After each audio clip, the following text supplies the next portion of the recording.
Welcome to Awake to Oneness Radio. I am Caroline Chang, your host.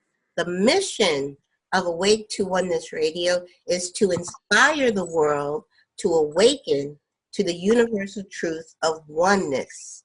Science is now teaching us that all life is interconnected and interdependent. And basically, science is just now catching up to what spirituality and ancient wisdom has been teaching us for eons. So what you do to another person, you're literally doing to another aspect of yourself. And when mankind awakens to the universal truth of oneness, there will be peace on earth. So today's show topic is scientific basis for the afterlife with Alan Hugenot. Alan, welcome to Awake to Oneness Radio. Okay, so glad to be here, and I'll tell you all about what I've got in the book. And this is the book that's out that you can find if you want to have the details of what I'm going to talk about. And it's The New Science of Consciousness Survival. Awesome. And I talk about all the areas in consciousness that we're exploring: mediumship, past life survival, memories of past lives, the area of hypothermic cardiac arrest, where people are dead for maybe 4 hours, and then we bring them back, and you have to ask the question of where were they for the 4 hours? And some of them have near-death experiences during that time, about 19%, and they talk about where they were during that time. And so when somebody says there's no afterlife, they're not following the current science. In each of the chapters in that book, I talk about whatever the subject is, whether it's near-death experiences, whatever I'm talking about. And then I give you all the videos at the end, all the YouTube videos you can go watch about this subject. Or if I'm talking about remote viewing done at Stanford Research Institute by Russell Targ and Hal Puthoff and those people, and what they discovered, then I tell you, here's the people where they're talking, here's videos of them. And so it's a really well-researched book that gives you the whole field of the cutting-edge science, which I call the new science of consciousness survival. On the materialists, they'll say, oh, that's impossible. And they want to believe that. That's their religion. Right. They don't realize that materialism is their religion. They say, well, I'm an atheist. And thinking they're saying, I don't know if there's a God or not. Well, that's an agnostic. An agnostic doesn't know if there's a God or not. Right. But an atheist is sure there's no God, and that's his religion. Right. You don't understand that's a religion. Yes. And so they have this materialist, atheist, religious position, and they just won't allow a God. And I honestly think this: when they were a child, they heard about Santa Claus, the Easter Bunny, God, and hell. And so they forgot about the Easter Bunny and Santa Claus as they began to grow up. And when they got to college, they forgot about God, but they forgot to forget about hell. And they're afraid that if we have a conscious universe, they're going to catch hell. And they are scared to death. And so that's what I really believe is going on with the total resistance by these people. They don't want to catch hell, so they can't allow anything like a conscious universe, because that would be a God. And so they forgot to forget hell. Myself, I don't believe in hell, so okay, but they do. And our science says that everyone survives and there is no hell. Yes. Other than one you create for yourself. Okay. Now, this is wonderful. You dove right into the book, but before, my listeners want to get to know who you are and your journey before we dive deep into the book. Okay. So 50 years ago, in 1970, I had a near-death experience before they named them near-death experiences. Dr. Raymond Moody wrote his book, Life After Life, and coined the phrase near-death experience in 1975. And this was 1970. And the standard practice in psychiatry then was, if someone said that they went to the other side and came back, they're delusional, put them in the nut house. And we still had nut houses then, okay? They got rid of them in 1981 under Reagan. And so they were literally trying to put me in the nut house. I had had a motorcycle wreck. I was in hospital 33 days. And I was in a coma for 12 hours, and during that coma, I went to the other side and had a near-death experience. And so I came back and said, oh, yes, I've been to the other side. And the psychiatrist came in and said, well, you know, that doesn't really work. You know, you can't do that. And I said, wait a minute. I've been to Mexico. You don't believe in Mexico, and you're telling me Mexico doesn't exist. Why don't you investigate what I'm talking about? And of course, he didn't like that because he has all his degrees and everything. And here I'm telling him he doesn't know what he's doing. So he wanted to put me in the nut house. So I get rushed out of the hospital. One day, my orthopedic surgeon comes in. He throws my clothes in my lap, puts me in a wheelchair, takes me down the freight elevator out the back door. I'm out of the hospital. Okay, day number 33. I should have been there for a few more days, but he said, we're out here. They're going to commit you. And so thanks to him, I didn't get committed. Now that's, okay, so I had a near-death experience. And in the near-death experience, I went to the other side. I communicated with a light. And the light said, it's not your time. You have to go back. People say, well, what was that being of light? That was Jesus, wasn't it? I said, no. They said, well, that was Krishna. I say, no. It was a being of light, and the being of light did not identify himself as herself as anything personal like that. However, I was part of the light. I knew the light. I've known the light for thousands of years. So what was I actually communicating with? Us, the oneness that you talk about. And so I'm communicating with myself. So there was no need for introductions of who is this. So there I am communicating with that light. The light says, no, you have to go back. And I said, well, I don't want to go back. It's just a little while. It's been 50 years. Okay, just a little while. So I'm just here for a little while. So from that near-death experience, then I returned to life. And here I am. I'm a physics student in college. And I can feel everybody in the room. And I can read them, you know, and I just like, so you have to close that up. You have to close it off. And so I closed it up and had a career. But as time went by, they got organizations like the International Association for Near-Death Studies and the Institute for Noetic Sciences and the Academy for Spiritual Consciousness Studies. And all these organizations began to come into existence. And the laboratory that Gary Schwartz runs at University of Arizona, where they're studying mediumship, they have all this stuff starts happening in the 40 years after. And so finally, in the late 80s, early 90s, I could begin to say, well, you know, I had one of those experiences. I could actually begin to talk about it and nobody would laugh me out of the room. And so when I got to retirement, I'm a naval architect, marine engineer, I'm a doctorate in mechanical engineering, and I'm very much into the physics of our materialist world. And our materialist physics works very well if we want to design a ship or something and do hydrodynamics and all that. Works very well. But all the time, I'm there. I know that we're looking at this little corner of reality, and there's so much more out in the universe because I've been there, I've seen it. I know that it's huge. Yes. And then one day in 1998, they launched the Hubble telescope. And the Hubble telescope began to look into the distant universe. And we realized the universe was expanding faster and faster. It wasn't slowing down due to gravity like we supposed that it should up until that point. Mm-hmm. And suddenly we realized that this thing called dark energy and dark matter, and that they make up 96% of the universe, and we've not even discerned them. We haven't even been able to detect them. So we're really, in our light energy, we're looking at 4% of the universe. And all of a sudden, science has got this egg on their face that we only know 4%, and 96% is out there, and yet we're telling these people that stuff that you believe, afterlife and everything else and all that, doesn't exist. Well, wait a minute, you don't know about 96%, but you're sure that the stuff that we want doesn't exist in the 96% you don't know anything about. Now, that's really where they're at.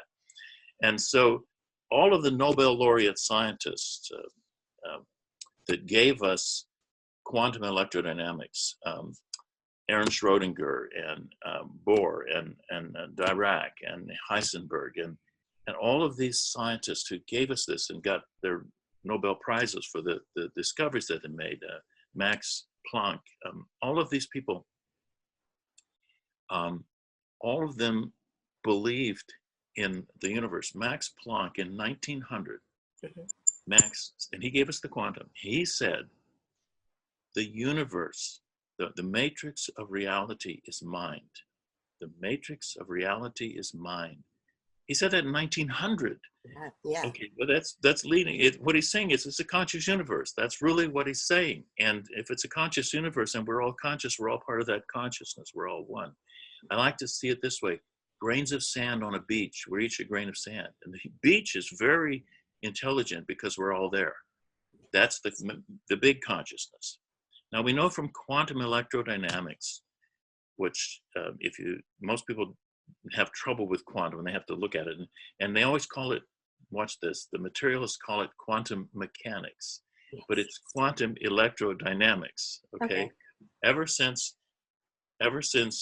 James Clerk Maxwell in the 1860s, we've been realizing that the ether, the dark matter, had to be out there, and that it's not about material things, and it's about, so it's quantum electrodynamics is what they finally decided to call it, and that mathematics works perfectly. So if quantum electrodynamics works perfectly, then you can have cell phones and plasma TVs and all the things that you have, all the wonderful electronic things that you have. Quantum electrodynamics has to work, or you can't have a transistor. Transistors came in 1947, and everything we have has transistors in it. And if quantum electrodynamics is not true, you can't have a transistor. You can't have any of this wonderful stuff. Our computer is what we're doing right now. Right. Okay, so if quantum electrodynamics is true, then it's also true that it requires an observer outside of physics to precipitate the state vector collapse, is what we call it, to make reality happen, to make matter happen. And I explain in my book the double slit experiment with light. And in the double slit experiment, what happens is the photon recognizes that you're looking at it. Now think about what I just said. The photon realizes you're looking. The consciousness has to look at the photon and says, oh, I'm going to be matter. And it changes into a particle. If you don't look, it stays a wave. It does not change into a particle. And if you study this, you realize there had to be a consciousness when the universe began with the Big Bang. Some consciousness had to observe to make the state vector collapse. And this is all in quantum electrodynamics. So I always laugh when I have a materialist scientist who doesn't believe any of this, and he's talking on his cell phone to his friends saying, aren't they stupid? Okay, the people who believe in consciousness. He believes in the quantum electrodynamics of making his phone work, but he won't believe in the implications of what quantum electrodynamics means, which when John Bell's theorem came along and we proved non-locality, that there is no distance, that space doesn't exist, that everything is connected in one place. You begin to see the whole universe is a picture being developed in the mind of God, in the consciousness. We have this huge, big dream, this huge illusion going on. That's us. We're all one. Okay, so this is real tough for people who I want a solid object. I'm sitting on a solid chair. It's really there. No, the chair you're sitting on is an electrical field, and your body's an electrical field. It won't go through that chair. And that's when you know, and what I love is when okay, so later on, I decided to open up and become a medium. So I'm retiring. I began to study mediumship. I worked with the spiritualists a lot, and I go to a spiritualist church, and I'm the medium. And I sit right there in front of the church, and I say, okay, well, I've got this spirit coming through, and her name is Susie, and this is what she looks like, and she was your great-grandmother. And the person says, well, yes. And I say, on your mother's side? And they say, yes. My great-grandmother on my mother's side was Susie. Now, I don't even know that stranger that I'm bringing this to. How do I get that information? Scientifically, I can't explain how I get the information, but it surely works, and it sure is fun. And I do it all the time. And one time I was sitting at Golden Gate Spiritualist Church, and it was a Wednesday night, and I was the medium. And I brought through 5 names for 3 different people with all the relationships and everything. And I didn't realize that there was this PhD doctorate from Germany sitting out there watching this. And he was so blown away, he joined my mediumship circle. But for the rest of the time he was a guest speaker at Stanford, he would come to my medium circle to learn how in the world did I do that? Well, it was very convincing for this guy to watch me do that. The way that works is you have to remove your ego and not use your analytical mind. So I have to take Dr. Hugenot and it's Hugenot, not Hugenot, Dr. Hugenot, and set him aside and just be heart, just be open heart. And then all of the stuff comes through from the universe. It just comes drifting in. And so, like I say, the 5 names and for 3 people, that's because I'm like a jellyfish. When I'm a medium, I'm very much a jellyfish. I'm not teaching school, you know what I mean? I'm not the teacher, not the professor. And so I'm like a jellyfish, and I'm just totally emotional. And then I can feel them, and it comes in. And so if I get a name, people say, how do you get names? And some mediums say it's hard to get names. No, it isn't. You let you feel it. Mm-hmm. So I feel their name. And so, like, if I have an uncle, his name is Floyd. So if I have a Floyd, I'll feel Uncle Floyd. Okay. I have another uncle named Lawrence. So if it's Larry or Lawrence, I'll feel Lawrence. And it's sort of like that. And one time I was giving a reading, and it was for a woman named Angela, and I had her deceased former boyfriend that she was engaged to. And I said, he had something to do with basketballs. And she said, no, he doesn't even like sports. Hmm. So I later asked my chief guide on the other side, Helen, I said, what was that about? She said, the one person you know in the world who's a professional basketball player was Jack Sigma of the Seattle Sonics back in a few years ago. And I gave you the basketballs because I wanted you to think Jack. And so I went back to Angela 2 weeks later and said, Angela, what was his name? She said, Jacques. There it is. Helen, who's a guide on the other side, was trying to help me by giving me Jack, so basketball, so I'd say Jack. And instead I said basketballs. And that's how it happens with us mediums. Half of what we have is the wrong answer because it comes as symbols and images, and it's felt. But we do get correct names, Right. because we practiced for years so that when Helen's been deceased for over a quarter century. Helen is bringing it through to me. Mm-hmm. Excuse me, I just went into my mediumship, and like I say, I'm a jellyfish, and then I can't hardly, I'm so emotional. So Helen comes through to me, and she brings me things, and we practice so that I know exactly, okay, that means this, and they're standing on this side, they're in the mother's side, and this side's the father's side, and I can work that out. Right. It's not easy to be a medium, but okay, so and on mediumship, to be one, I go to Arthur Findlay College, which is in Essex, England. It's in Stansted on Fitchett, which is over by the Stansted Airport between Cambridge and London. And I go there about once a year and spend at least a week, because they teach evidential mediumship, and that's how I learned to do this stuff. It isn't just something, we can all do it, you can do it. We can all do this mediumship, but you need to polish it and practice it. And so I polish it and practice it, and I go there. It costs a little bit to get over there, believe me. Yes. Just to get to England is expensive, and then I have to spend a week there.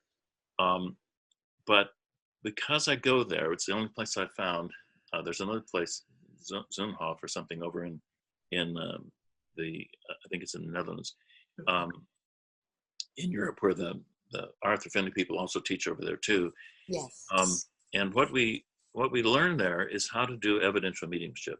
And so I'll be there in an advanced class because I've been there a lot of times. And so, like Simone Key, she's the chief professor, and so she puts me up in front of a whole bunch of mediums, and then she says, okay, so what do you have? And I said, well, I've got Frederick, and he's you're back there, he's your great grandfather. She says, yes. And I say, and Frederick worked in a shipyard in Glasgow. And she says, yes. And then immediately my analytical mind says, Alan, you're a naval architect.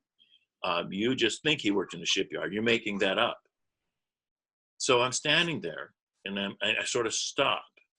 Right. And then the professor, who can also read my mind as well as Frederick's mind, says, no, Alan, he's coming to you because you're a naval architect. And I haven't said a word about it, what my thoughts were. She says, he's coming to you because you're a naval architect, and he worked in a shipyard, rather than come to Nurse Susie over there in the corner, who wouldn't understand him. Right. And so I said, oh, okay. And she says, so go on. So I go on, and I say, so he lived in a house in Glasgow, and the house was built, it's a couple of stories high, and it was built around a circle with a circle in the middle of the house, and the stairs came down like that.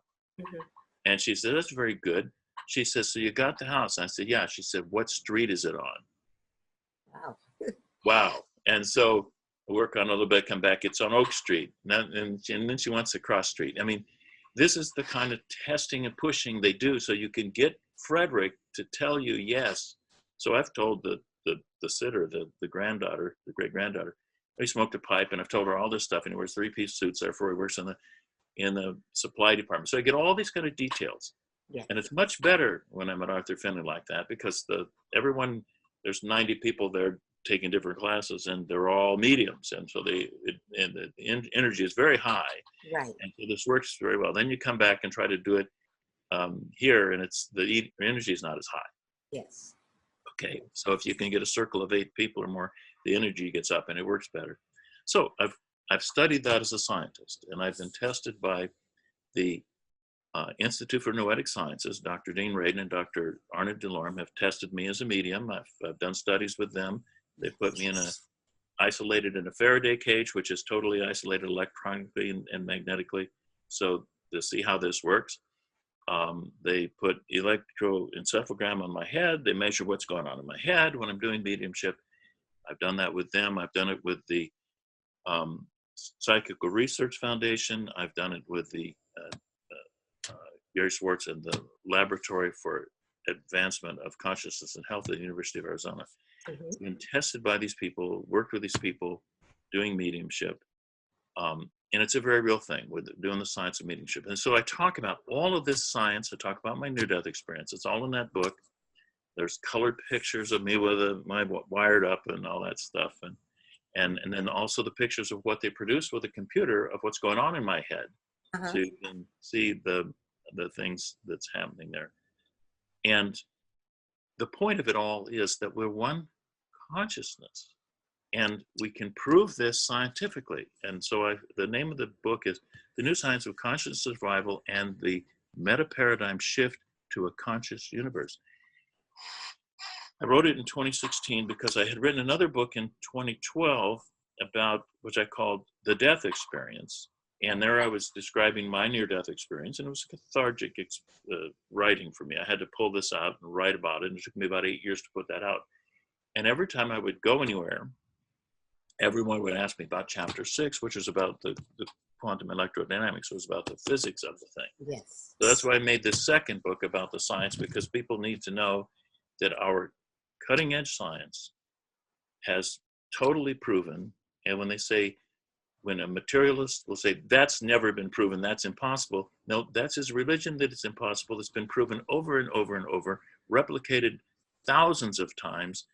And what Dr. Dean Radin at the Institute for Noetic Sciences does, he does what we call a meta-analysis. He takes all the experiments that were ever done about remote viewing or card identification, where they're identifying cards or whatever they're doing.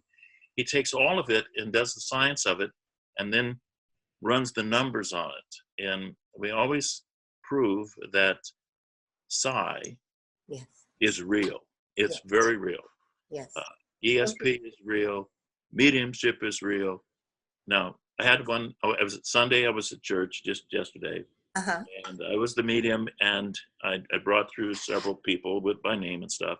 And afterwards, Mary came up and she said, "Oh, Alan, 4 weeks ago, you brought through Holly. I found out she's not dead yet, but I brought her through." And so what's the difference between we do mediumship, talking to a deceased mind, or talking to a still living in the physical mind? Right. It's the same thing. So I had very clearly brought through with all the right message and everything else, somebody who's still alive, who she didn't know that Holly was still alive. She had to go back and find that out. And so I had brought her through at a previous demonstration. We call it demonstration, where we try to bring a greeting through. It's not really a reading, it's a demonstration. We're just in front of the congregation, bringing through spirits by name and relationship, and a short little greeting message from them, which is usually, "I love you." That's what they like to say. Right. And sometimes they'll have something like a person was facing a struggle to change her job, and her deceased sister came through and said, "Hey, remember when I changed my job? And she did. And she said, okay, it worked out really well. It's going to work for you. Right. And so they'll have a message like that sometimes, a little longer message. But mostly it's just a greeting of I love you. Yes. And I'm still here. The thing they want you to know is I'm right here. I'm right here. Yes. Helen tells me all the time, and incidentally, Helen is not someone I knew in this life. Okay. She came and found me. Helen tells me all the time, I'm right here. I'm right here. Yes. And they're in a fourth dimension or a fifth dimension. They're right here. We can't see them. They're our vision. If you ever look at the electromechanical spectrum of light, and we see this little strip. Now, the way we even see that little strip and the colors that we see, when you realize what you're doing, you're taking light that's coming in and you're interpreting it in and it's electric signal going into your. So it's like streaming video or something. It's an electric signal, and you're turning it into what you're seeing. Yes. And we don't even know if you see the color blue and I see the color blue. We don't even know if we're seeing the same color. We may be seeing something different. We don't know.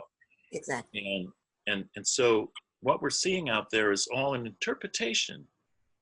And is it really out there? Okay, so there's all that kind of stuff that people want this. They want to know that it's solid. I'm really sitting on the chair. I don't have to worry about anything. The earth isn't going to fall down. Well, we live in San Francisco and sometimes it shakes, you know. But we don't live where they have tornadoes. We can't understand why anybody live where they have a tornado. More people die of tornadoes every year than ever die of. In California, in the last 100 years, we've had 167 people die in an earthquake. Okay. 100 years, 167 people. And that includes the 89 earthquake. There was, the freeway fell down and about 40 people got killed. So you add it all up, living in an earthquake state, we lose in 100 years, 167 people. How many people died of a tornado in Kansas in the last 100 years? A heck of a lot more than that. And people say, oh, but it's so safe here in Kansas. We just have tornadoes. So we're live in a tornado. Okay. So everybody. What I want to share with you, it is science. Science is what awoken me to the truth of oneness. Yes. And it's very, very true what you're saying. It is scientifically proven. But I remember in 7th grade, studying atoms and molecules, my science teacher in 7th grade said, nothing is truly solid. And we know that. We know we're not living in a solid universe. So these people, like you say, who only want to believe what they can sense with their own senses, like you said, our human senses are extremely limited. So for you to say, for a person to say, I only believe in what I can see, hear, touch, and all of that, that means you're discounting, I would say 99.9% of what's really out there. That's correct. Okay, so now think about this. Our body is a collection of cells. Okay, so let's think for a minute about bacteria that's living on a wall. Okay, a bunch of bacteria living on a wall. Think of some green slime growing there, okay? The green slime lives on this wall, and the food that comes to the wall is coming at the edge of the green slime. So how does the bacteria in the middle get fed? Well, the slime comes there, and they begin to make ways that the food can get to the middle of the slime. And these are bacteria. They don't even know each other, okay? They set up whole systems of food coming through and everything else and waste getting out. And we watch bacteria do this. Right. Okay? So the bacteria itself is an organism, a huge organism. Yet each little bacteria is a separate little bacteria. Okay, so now let's look at your body. A couple of trillion cells there.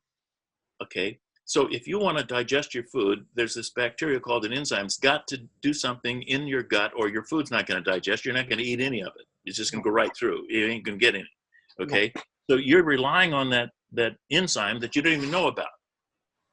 Okay, they're just discovering this now, that there's this huge collection of cells and bacteria and enzymes and everything else working together. Yes. And when you lost your last few cells in the last 10 minutes, you lost 10,000 cells. Did you notice? They left, and some new ones were formed, and all that's going on without you doing anything. You're not even thinking about it. What's doing that? Your mind? No. You're not sitting there thinking about, I'm doing all this. No. So where do they get this idea that they're in control anyway? Because they're not. We're a big group of cells that decided to work together. Why?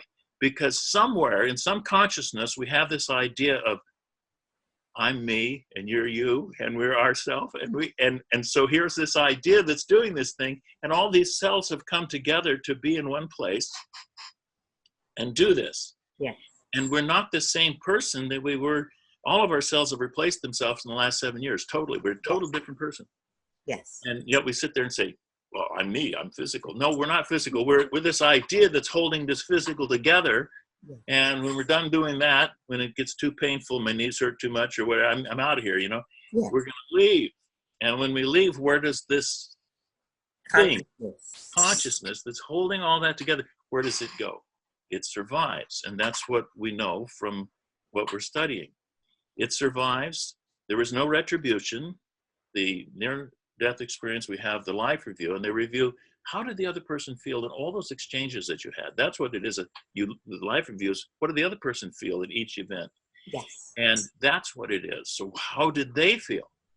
And then there's a period after they die, there's this period of remorse where they sit around and think, oh gosh, I really screwed up. I mean, think about Hitler's remorse, okay? Mm-hmm. So there they are in this field of remorse, and they have to work through that and work that out. When they get that all worked out to where they no longer have any remorse, and that's their own, you could call it limbo, you could call it purgatory, you could call it hell. It's their thing. It's their own thing, their own remorse. Yes. I get a lot of messages where the spirit wants to come through and tell the person, I'm sorry. You know, it's Uncle Joe who molested the girl. He says, I want to say I'm sorry. Well, I can't say from the platform in front of the church, you know, your uncle who molested you. I can't say that, you know, so I have to hold a little bit of the professor here while I'm relating what's coming through, because those people want to say, I'm sorry. They're doing their remorse. They're doing their reparations. Some of them, it takes them a long time. And so people here say, you know, my dad, he died, and it's been 10 years. I haven't heard a word from him. He's still working on his crap. He's got to get it straightened out. He's still working that through. And he's not ready to come back and communicate with the whole world. He's got to get the I'm sorry's out, and he's doing all this. And then finally they move on and they begin to make progress on that side as well. But it is, okay, so the Catholic Church tried to call that limbo, purgatory. They had different names for this that were trying to describe it. They're not wrong. They're just trying as hard as they can. And all the churches are trying as hard as they can. They usually have somebody who had a great spiritual experience who's the leader of their whole belief system. But then what happens is the local people who haven't had that experience try to interpret it by reading a book or something else, and then it all goes to, my sister always says it this way, as soon as they write it down, it goes to shit, and excuse my language, okay? As soon as they write it down, it's not true anymore. Right. That's what happens. So what we know is that we are all one consciousness. Yes. And the best way to see that is the grains of sand on the beach. For me, that's what it is. It's we are not separate. We are one consciousness. We are all one, and that's very hard. And people spend all their time trying to find ways. You know, the Irish don't like the Italians. Okay, you know, vice versa. You know, there's the game. And in this country, first it's who immigrated to the country when and who doesn't like who, and they play this game over and over. Yeah. And it's ridiculous. Okay, Yeah. so you had for a long time in Boston, they had this stuff going on, and I was in Boston in the 70s when they were busing people around, and I had to ride on a school bus to go on this tour, and I'm riding through Boston on a school bus on this tour because our convention was in Boston, and they've been shooting up the school buses, you know, and so I see this, and it's like Northern Ireland, same thing. They're both Irish. Come on, give me a break, you know. Just because one's Protestant, the other's Catholic. Stop. Yeah, really, yeah. But everybody does it all over the world, all the time. And it's because we think we're separate. It's so simple. Once we realize we're not separate. That's what Jesus and everyone else tried to say is we are one. We're not separate. And then people interpreting it, take it, make it separate. What happened in the Christian church was awful because in 1553 AD, the Justinian, the emperor, held a convention of the church, an ecumenical council, and second ecumenical council of Constantinople in 553 AD. Right. And he outlawed believing in multiple lifetimes. Okay, the majority opinion in the world is multiple lifetimes. Right. Only descendants from the Roman Empire believe in one lifetime. Oh, okay. And it was in 553 AD, 550 years after Jesus Christ, that the Christian church was disallowed to believe in more than one lifetime. Now, the bishop Origen at Alexandria in 200 AD, the Christian bishop there, writes all about multiple lifetimes, and he talks about it. And so what the emperor needed was the church to have one lifetime, so you had to kiss up to the church and get everything straight in this lifetime. You know, so you put money in the church and you kiss up to the church, and he can use the church to keep his thumb on the people. So Justinian got rid of that. Villages, the Catholic Pope, wouldn't even attend the convention. He was so mad at the emperor for putting this on, and making the bishops he could get to agree with him to do this. In the minutes of the convention, the anathema against Origen is what it's called. Okay. Was never passed by it's not in the minutes of the meeting. So Justinian couldn't even get it passed by the bishops, but he ran away from the convention saying, I got it passed, and then he used the Roman army to enforce it on everybody. Oh my goodness. Okay. Only one lifetime. Yeah. And so everybody who sits around and say, well, I only believe in one lifetime. I don't know what all this is about, the children who remember past lives. That couldn't possibly be. They're just doing what Justinian said. And it's a very, very fundamentalist Christian thing. There's just one lifetime. I'm sorry, but here's the truth. Bull. It's absolute bull. Yeah. I'm sorry. It's the Emperor Justinian. And if you just look at the history, you realize that the majority opinion in the world is multiple lifetimes. Yes. Only the Roman Empire doesn't believe that, and you've been hoodwinked. Yes. Yes. And like you said, if people really looked into what they believe themselves, don't just take what you taught in church, what your parents teach you, what society teach you, throw all of that away and study for yourself and look in your heart and what resonates as true for you. You know, just okay. But that's easy for us to say. But you know, if I hadn't had the near-death experience, I'd probably be a fundamentalist, materialist physicist. Okay, I had that near-death experience that woke me up, and I always say it this way: they had to kill me to get my attention. Yes. They had to kill me to get my attention. Spirit had to kill me. Well, that's very true. Yeah. Yes, it's very true to experience it. And you spoke about Dean Radin. Radin. I always get his name mixed up, but he was my guest just last week. So yes. his show is going to be airing just before this one. So this is okay. Yeah. Well, he's a dear friend of mine. Yes. His institute's only 37 miles from my house. Oh, okay. So he took this picture of me all wired up. Oh, okay. Hold it up. Hold the book up a little bit. Okay. Yes. He took a picture of me with my head wired. Yes. And what I show you in here is what this is Andrew Lorm's program that EEG does my head. Amazing. The book. It's they're studying me, and they're looking at my head, and I don't want to go into that right now, but well, the reason I brought him up is he and I said that just last week is the experience of it. For people to really get it, they need to experience it, just like you were saying. Yes.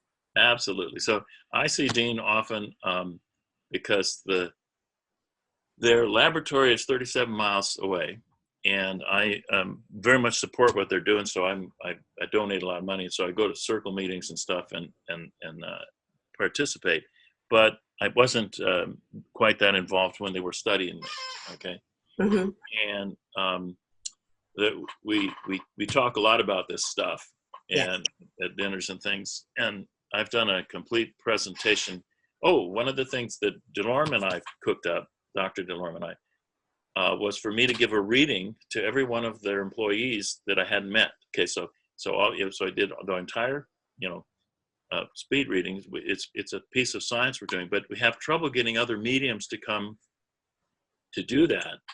Okay. Because mediums are afraid they're being tested somehow, or they're gonna fail the test. A little ego gets in. But I did what we call speed reading, and we did a triple blind, so I couldn't even know their name. They just walk in, and I'd say, okay, so I've got this spirit here, and I write down all the answers to all the questions, hand it to the monitor. Next, and he's got a 5-minute reading for all their employees, and then the employees get 3 of those readings, and they have to find out the one that has to do with them. Okay. And then see if that's true. Like, I might know your friend from high school that died, and here's how they died. And so they have to find out if that's true. Now, we're using a very receptive audience. They all work there. I mean, they work at the Noetic Sciences, so they're receptive. But we had really fantastic results. And they're not allowed to tell me the answers that they got, because if they do, then the skeptics will say, well, you preconceived it. You didn't really read it. It wasn't spirit talking to you. It was them, you preconceiving what you were going to tell them later. And that's how they would argue it. Like, every time we say we are doing mediumship and talking to people that survive, they say, no, you're reading the mind of the person sitting there. You're doing ESP and reading the mind of the person sitting there. So that's why I always like to get a detail that the person sitting there doesn't know, that they later verify through the family, and some cousin somewhere else knows it. And then they can't say, I read the cousin's mind who lives in New York or someplace, and I'm in California. They can't say I read that mind when we get that other detail. And I do that often, get details like that. So we were doing that triple blind. And so some of those employees have seen me at other events at the Noetic Society, and they'll come running up, and I say, shh, don't tell me anything. And they say, why? I say, because you'll unblind the study. We can't do that. And they say, oh. And I say, so I have the impression that you're wanting to tell me how good it was, and you can tell me if it was good or bad. And they say, oh my God. And so I say, okay, so it was a good reading. I got it. And I've had 5 of them come up to me, even though they were told, don't do this, don't come up to me. You're right. 5 of them have come up and said, oh my God, So we got some good results, and we need to get other mediums to do that. Also, we have to have the funding to support the activity. But if we can do it, we're going to really show that mediumship is really real, and we're really working to the other side. Where we're at right now, we can prove that the medium gets the information. And it comes from outside of them. We know that much also, because it's used gamma waves and not alpha and delta. And so we know a lot about it. We know it comes from outside the medium. We don't know where it comes from. We can't say it isn't from the cousin in New York, or where do they get this information? But it is coming from outside the medium's head. And they're receiving it. And then, so the science is a slow process, very slow process, but we are able to at least do that. We know it's coming from outside the medium. So I believe, now this is not science, this is my belief now, I'm actually talking to spirit, because they come and tell me the things, and they're very real. And so as a scientist, I've put this book together that looks at all the science, and it looks at all the stuff. And it's a very good book, and I'm not trying to sell books. That book costs $25 because it's color on the inside, stuff like that. I don't make money at it. I don't know if they've even cleared my expenses of creating the book. I put it out there for people to have the book. One person I was doing a reading for the other day said, I can't believe how many people have a near-death experience and then write a book. And I said, well, she says, they're all trying to make money with the book. I said, no, not one of them's making money with their book. They just want to tell their story, and the world doesn't want to hear it. And so they write the Near-Death International Association for Near-Death Studies has local groups, so the people who experience the near-death experience have someone else to talk to, that they can relate to. And if you want to see a really good production of this, go see the movie Afterlife with Matt Damon and I forgot her name, but the movie's called Afterlife. and Okay. he's a medium, and he's trying not to be a medium because it's so hard to have a life when you're a medium. Okay. And the movie illustrates very clearly how he has this relationship with this one woman, and as soon as she starts finding out he's a medium, she starts wanting to know, okay, well, let me know. And so he gives her a reading, and he runs right into that situation of, Right. yeah, your dad molested you. And she said, no, he didn't. And it's she's denying it. Right. And Right. there. And Now I remember. I was wondering if I've seen that movie. Yes.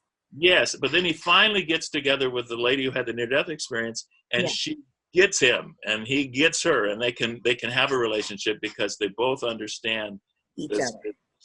Yes. Okay, That that's is a a movie. good movie for anybody to go see who doesn't quite understand what's going on here, what we're really talking about. Right. It's very difficult to be medium. People will, when they know an answer, they know something, they won't even tell you you're right. They don't want to. You say, I've got your ex here or something else, and they died, and they don't want to tell you you're right because it's too painful for them or something else, and you're doing 100%, and they're, no, I don't. I've had a person that comes to the medium, and they sit down, and you say, well, I've got David here, and they say, I don't know David. And on the way home, somebody says, you were married to David for 15 years. You don't know David. Of course, you forgot David, but the medium brought David through. You don't want to hear from David. So, right. And that's what happens to mediums. We don't get credit. Nobody says thank you. Right. And so it's a very tough business. And that's a good movie to see because he keeps doing it, but it's very tough for him. He finally gets a relationship with this beautiful girl with, everything's great. And she's had a near-death experience. And of course, her boyfriend left her because he couldn't understand what was going on with her. Right. Most of the people with a near-death experience end up divorced. It happens. They were somebody else, and then this happened to them, and now they're this person. Yes. And so they go through a divorce, they go through a breakup. They later do connect with someone else who gets it. Right. That's important, very important.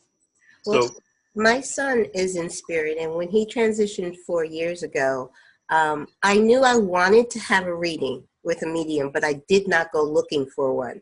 So, and I launched this show 6 months after my son's transition. It was just out of inspiration. I felt like I wanted to do something, like you said, it's not about making money, it's about sharing with the world. But I was gifted a reading from Suzanne Giesman. Oh, is she great? Yes, on my son's birthday. Oh, she's a dear friend of mine. Yes. And it was amazing. From that reading, we have my son's voice on tape. I had never even heard of EVP, and we weren't trying to do EVP, but he came through. He was talking through her computer. It was through Zoom. The session was through Zoom, and it was just amazing. And he came in the Zoom session. Yes, he did. Oh, fantastic. Yes, he did. It was amazing. Yes. So I thankfully, but from doing this show, I have met some amazing evidential mediums that are the real thing. But one of the things that Dean and I spoke about last week was one of the bad things that there's so many frauds out there. Yes. So, yes. Well, okay. So Dean and Dr. DeLorme have attested Suzanne as well. Yes. Because I heard her to go up there when she was visiting here. And she's not ready to do the speed reading thing I did yet, though. But when she gets there, she's wonderful. She's absolutely the best. Amazing.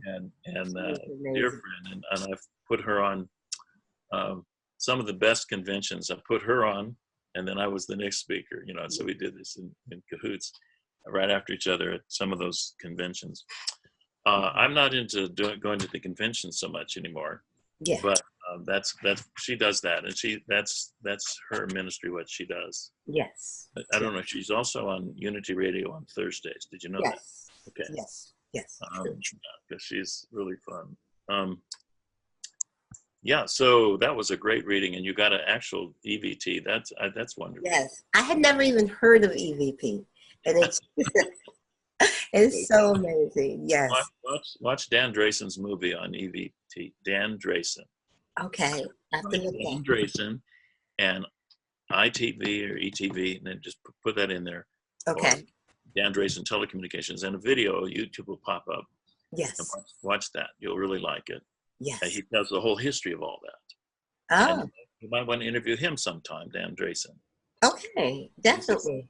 He's made a nice film about that. It's taken him a good 20 years to put all the stuff together for that film. Okay. Very good one. Very good. Another person you might think about to interview is Luis Minero. Okay. Luis Minero is a lot into astral travel out of body. Okay.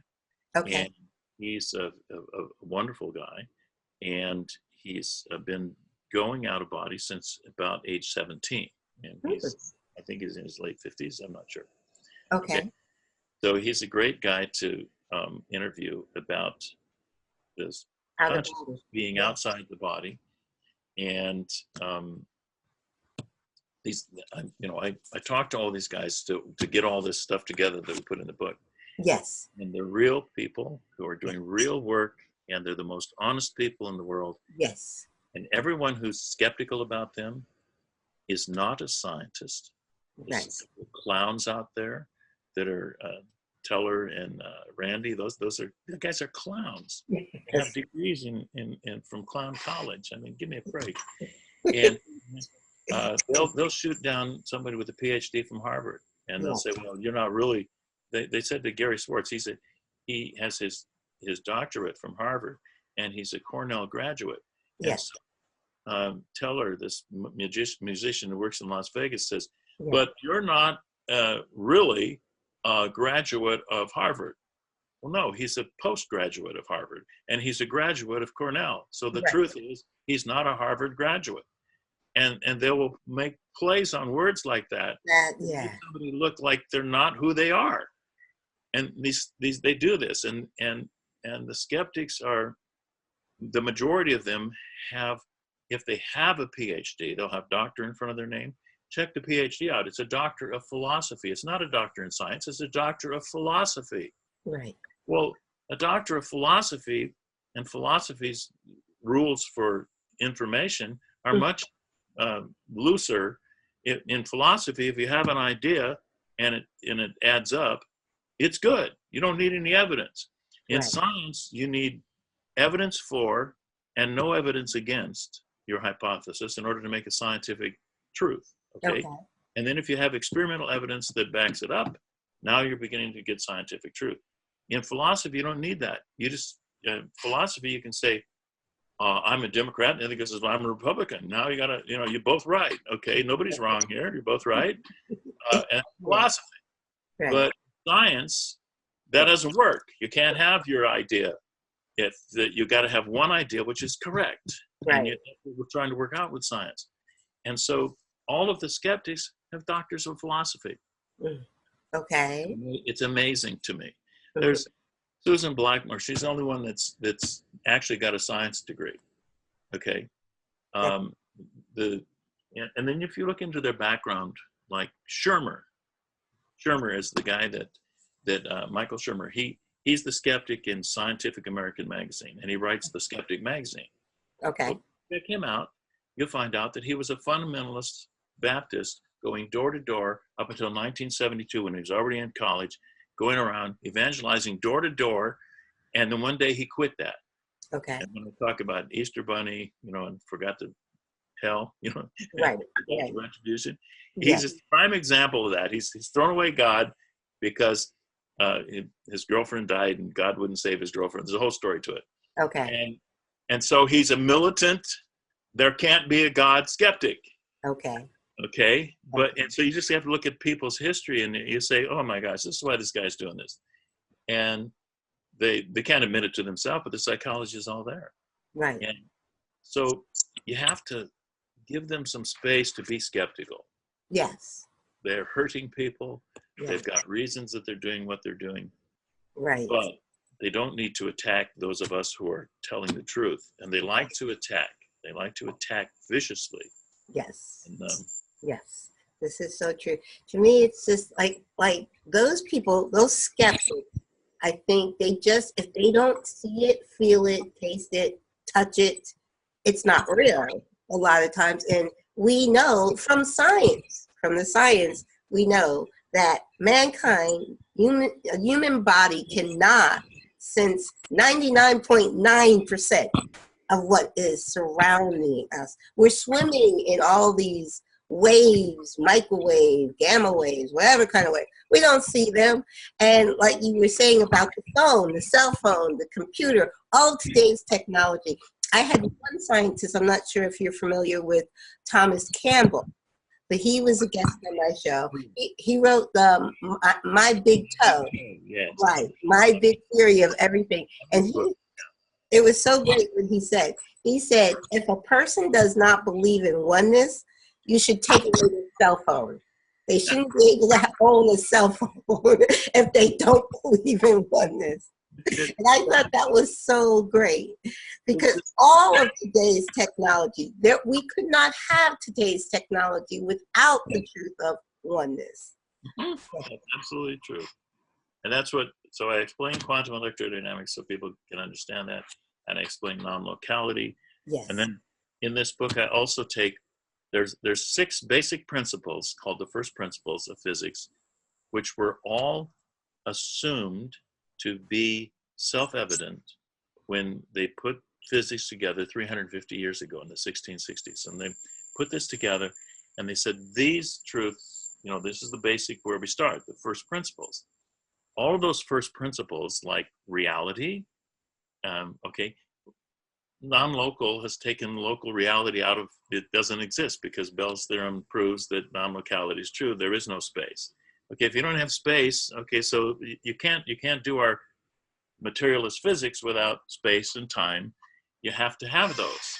Well, time is an illusion, space is an illusion. We can, and so I take all of these things out one at a time, and I show how we've taken them all out, including mathematical certainty. People talk about a mathematical certainty. 2 and 2 is 4. Are you sure? And Gödel, he takes that out, and he shows you how in every mathematical system, there is a statement that can be made from the system which is unproven by the same system. So you can't have certainty even in mathematical sense.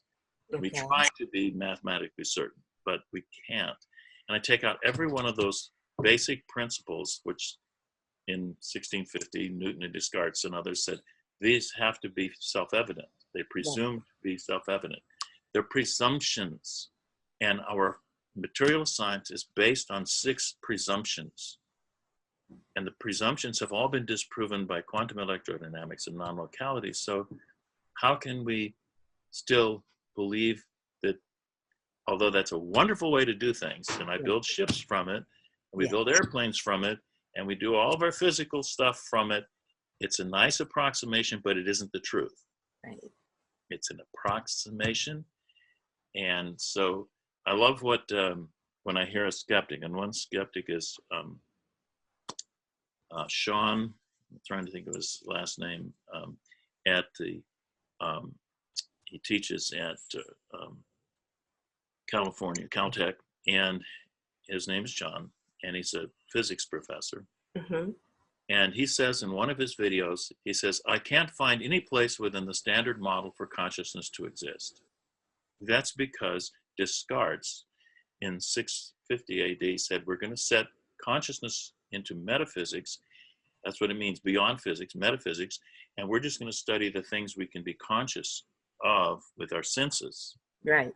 So when a professor who's got a PhD from Harvard, and he says, I can't see any place within the standard model for consciousness to exist, he apparently doesn't know the history of the fact they put consciousness outside of physics. Right. Back 350 years ago, doesn't even know the history. And what a stupid statement. But that's the kind of people that skeptics are, making stupid statements. Mm-hmm. Consciousness was set outside the box. Right. But we now know at this point in our study of science that we have to include metaphysics inside of physics. Yes. We have to make one big whole model. Yes. And if we're going to make a whole model, and this one that, like Campbell's theory of everything. He's so good, but all of the physical people are trying to get a theory of everything. You can't have a theory of everything if it doesn't include everything. Exactly. You can't have consciousness outside the model if you don't. So the theory of everything, which they're trying to have inside their little box of materialism, can't be the theory of everything, especially after we know that it's only 4%, with the other 96% they haven't even discerned. Right. The astronomers show us that you haven't discerned it yet. It's out there. That dark energy is what James Clerk Maxwell and Oliver Lodge and people called the ether. The ether really is there. It always has been there. Yes. Morley Myers' experiment sort of disproved it, except there were some errors in that experiment. It did not disprove that the ether wasn't there. It didn't prove that. And so now with dark energy, we realize the ether is very much there. Right. It needs to be there for the transmission of electromotive force. And so it is there. And that's where most people don't get it. Okay, so the other thing that they don't understand is most of the scientists who, Tesla, Lodge, the people who gave us radio, but they're spiritualists. They believe in the afterlife. They believe in Oliver Lodge, who finally won after he was dead. After Marconi, Lodge, and Tesla were all dead, they finally settled the court case between them, and Marconi lost. Yes. It was Lodge and Tesla who gave us the radio. Yes.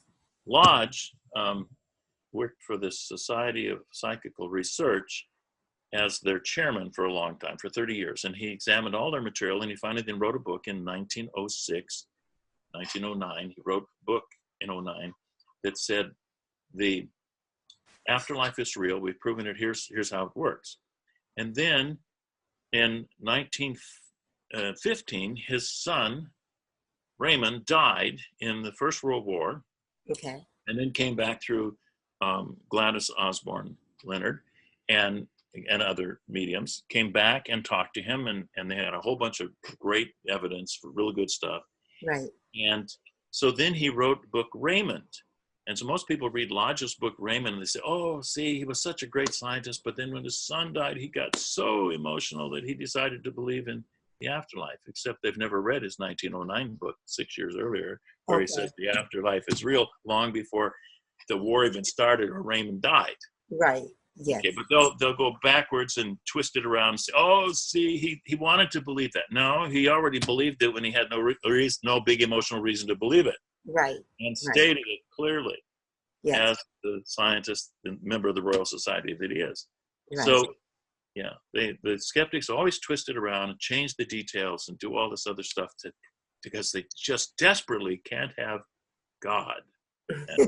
Now, and the thing is, the skeptic that can't, those skeptics that have to feel like they have to take God out of everything, don't really understand, because they're to me, they're taking out the quote unquote Christian God, the guy in the cloud that that judges us. Yeah, you can take that God out of the equation, because we are one with God. We're not separate from God. Just like you were talking about all those trillions of cells in our body, we each are a tiny cell, holographic, multidimensional cell of God.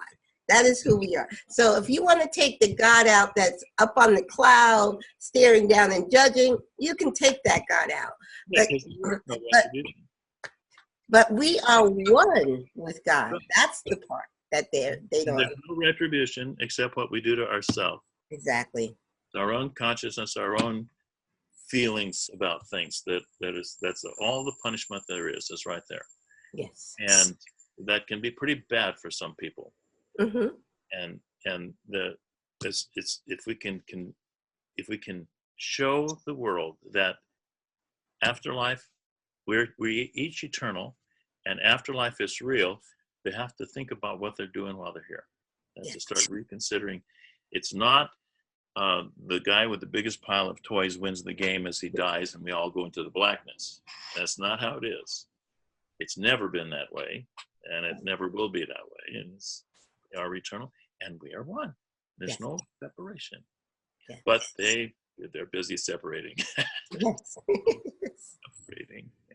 So that was the other thing that, like I said, it was truly science that woke me up to oneness. But then I understood the biggest difference between understanding and embracing oneness is so different from traditional religion, because traditional religion separates man from God, but oneness brings us together as one. Right. And the traditional religions are all manipulated by the government. In fact, if you look at the Arab societies, they want the religion to be the government. Right. And it's separation of church and state, get it totally separated, and then you don't need the religion to run the government. And once you don't need the religion to run the government, religion doesn't need to be punishing and persecuting and we're the good guys, they're the bad guys, and all that stuff. Right. It goes on. Right. And, yes. And a lot of organized religion, it's all about control. It's all about control, and we're the good guys. And so on that basis, my sister is still a fundamentalist Baptist, and she knows that I've gone to hell and I've gone to the devil. And because I'm a medium, and so her pastor, bless his heart, has told her, don't speak to him anymore. Isn't that a loving thing? Yeah. Well, when I started my show 4 years ago, 6 months after my son's transition, my best friend, who is a fundamental Christian, stopped talking to me. There you are. Yes. Yes. You got wise to their crap, and they can't stand it. So don't talk to him. Don't talk to her. No, you can't be, because you might find out from them that we're full of it. But that's what they really know at a deep level. Right. This is our own thing we made up, and it's not real. Yes. And because love, if they were being loving, she's supposed to talk to you, and my sister's supposed to talk to me. That's love. Yes, this unconditional love. Love. Yes. And so if God is love, what's this? Mm-hmm. Yes. It's certainly not God. Yes. Not even the God they think they're talking about. Right. So, and I always say to fundamental Christians, I say, what does unconditional love mean? It means exactly that. They take the word unconditional out of there. It's like conditions on their love. But God is unconditional love. Yes, that's it. And they don't ever get that.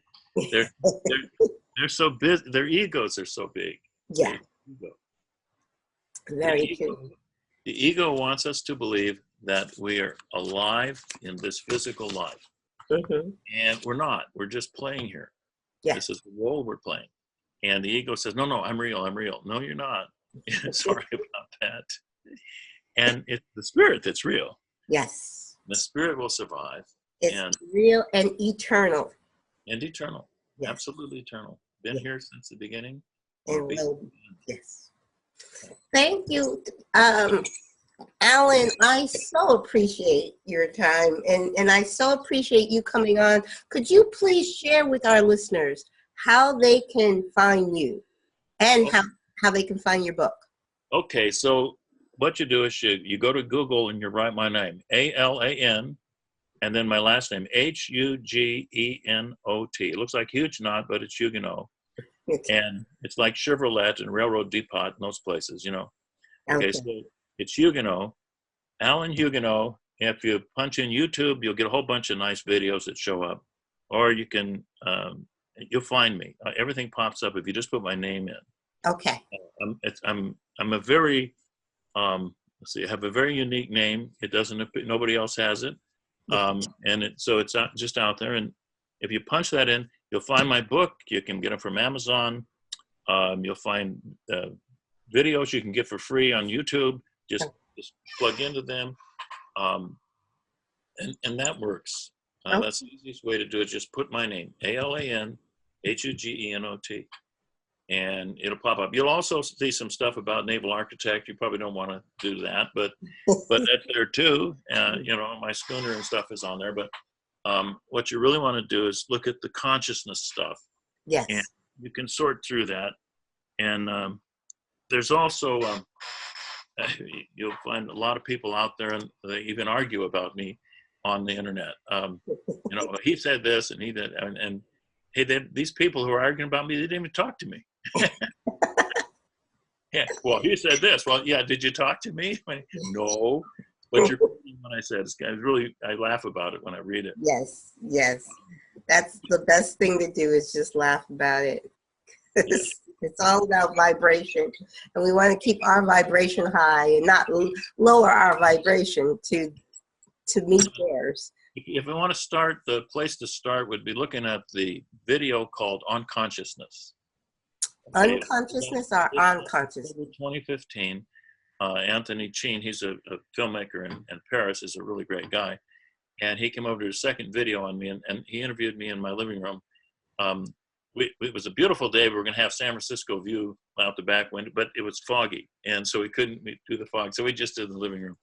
But it's a good interview, and I really talk about all these things, and it's free. So go get that one and have fun with that. Wow, you keep mentioning people that he's an upcoming guest on my show, and Dr. Gary Schwartz has been on my show. So it's like we travel in the same circles. Oh, absolutely. Yes. Okay, you mentioned Suzanne Giesman. Yes. She works for Gary. You know, we all do stuff. Spirit connects everybody. Yes. Okay. Yes. And so when Gary wants to do something with his soul phone, I'm on his soul phone foundation. Yes. We have all this stuff that everybody connects everybody else. There's really about 70 or 80 scientists who are working on this stuff. Yes. And they're they have a foundation. It's and we're all a member of it. Foundation for Post-Materialist Science. Okay. Post-Materialist Science, and what that means is a conscious universe. What Max Planck was talking about 120 years ago. Yes. And so that's where all that is. And yes, we talk to spirits, right? We talk to Max. We talk to James Clerk Maxwell. We talk to Bohm. We talk to all these people. They're still alive. Yes. We talk to them. Yes. And the materialists, when they hear that, say, "Oh, bullshit! They couldn't possibly."